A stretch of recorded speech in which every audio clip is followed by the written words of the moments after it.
ৰৌতাত সংঘটিত ভয়ংকৰ পথ দুৰ্ঘটনা।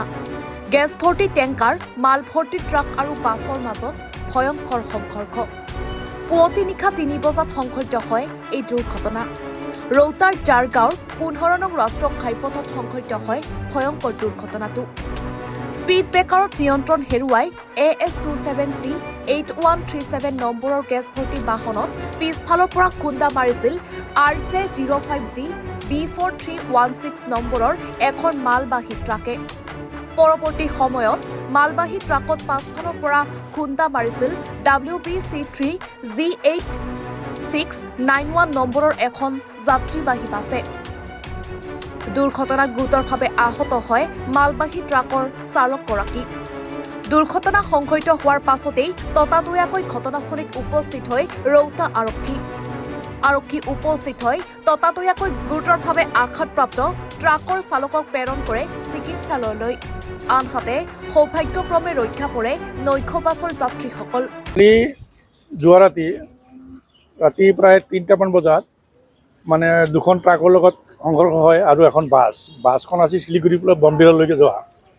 যাত্ৰীৰ মাজত তাৰমানে ইয়াতে চৰকাৰে যিটো নেকি আমাৰ হেৰি আছে স্পীড ব্ৰেকাৰ আছিলে, স্পীড ব্ৰেকাৰত তাৰমানে আগৰ গাড়ীখনে আহি ব্ৰেক মাৰি দিছিলে।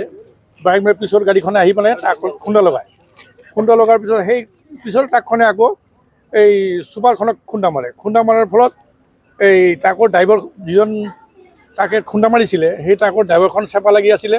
প্ৰায় ৪৫ মিনিটমান সময় সেই মানুহজনৰ মানে আমি মৃত বুলি ভাবিছিলোঁ, কিন্তু পিছত অলপ লৰচৰ কৰাৰ পিছত বহুতে চেষ্টা কৰিলে কিন্তু পৰা নাছিল। পিছত ট্ৰাক এটা ৰছী লগাই টানি পেলাই সেইটো কৰি পেলাই এম্বুলেঞ্চ মাতি আনি তেওঁলোকক বজাই দিয়া হ'ল। তাৰপিছত এই ছুপাৰখনৰ মানুহখিনি তাৰমানে নামি তেওঁলোকে চাই আছিলে। ছুপাৰখনৰ যিখিনি মানুহ আছিল সেই মানুহখিনি পিছত সেই ছুপাৰলৈ থানালৈ লৈ গ'ল। মই তেতিয়া থানা অচিক ফোন কৰিছিলোঁ। ফোন কৰাত তেওঁ মানে দুবাৰমান ফোন কৰাৰ পিছত তেওঁ ৰিচিভ কৰা নাছিলে। পিছত তেওঁ কল বেক কৰিছিল। কল বেক কৰাৰ পিছত মই ক'লোঁ যে এনেকৈ ঘটনা আধা ঘণ্টামান হ'ল, গাড়ীখন এনেকৈ এক্সিডেণ্ট হৈছে, গতিকে আপোনালোকে আহিব লাগে। তেতিয়া লগে লগে পুলিচ আহিছিল। পুলিচ আহি পিছত কৰ্তব্য কৰিছিল। তাৰপিছত আপোনাৰ ফায়াৰ ব্ৰিগেডৰ গাড়ীও আহিল। আমাৰ যিটো নেকি আগতে আগৰ গাড়ীখন আছিল য'ত খুন্দা মাৰিছিল তাতে তাৰমানে কমাৰ্চিয়েল গেছ কোম্পানীৰ হেৰি টেংকি আছিলে ভৰ্তি।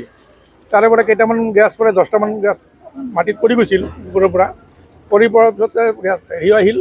তাৰপিছত এম্বুলেঞ্চো আহিল। এম্বুলেঞ্চৰ এই ড্ৰাইভাৰক উদ্ধাৰ কৰি পিছত এম্বুলেঞ্চে এই হেৰিটো লৈ গ'ল, থানালৈ লৈ গ'ল। বাছৰ তাৰ প্ৰতি তেনেকৈ ক্ষতি হোৱা নাই, অলপ চলপ মানে দুখ পাইছে। আৰু যিখন সন্মুখৰ ট্ৰাকখন আছিলে গেছ কোম্পানীৰ ট্ৰাকখন, সেই ট্ৰাকৰ ড্ৰাইভাৰে অলপ দুখ পাইছে। কিন্তু বিশেষকৈ যিটো নেকি আপোনাৰ এই কেঁচৰ মাল আছিলে সেই গাড়ীখনৰ ড্ৰাইভাৰটো চেপা খাইছে, সেইটো অলপ বেছি দুখ পাইছে। কিন্তু তেতিয়ালৈকে জীৱিত আছিল। তাৰপিছত তেওঁলোকে হস্পিটেল লৈ গ'ল। তাৰপিছত ঘটনা মই নাজানো কি হ'ল। মোটামুটি তিনিটা গাড়ী একেলগে এক্সিডেণ্ট হৈছে, এখন বাছ আৰু দুখন ট্ৰাকৰ মাজত সংঘৰ্ষ হয়। ৰৌতাৰ পৰা আব্দুৰ ৰউফ আনচাৰীৰ ৰিপৰ্ট, এনি ভাৰত 24।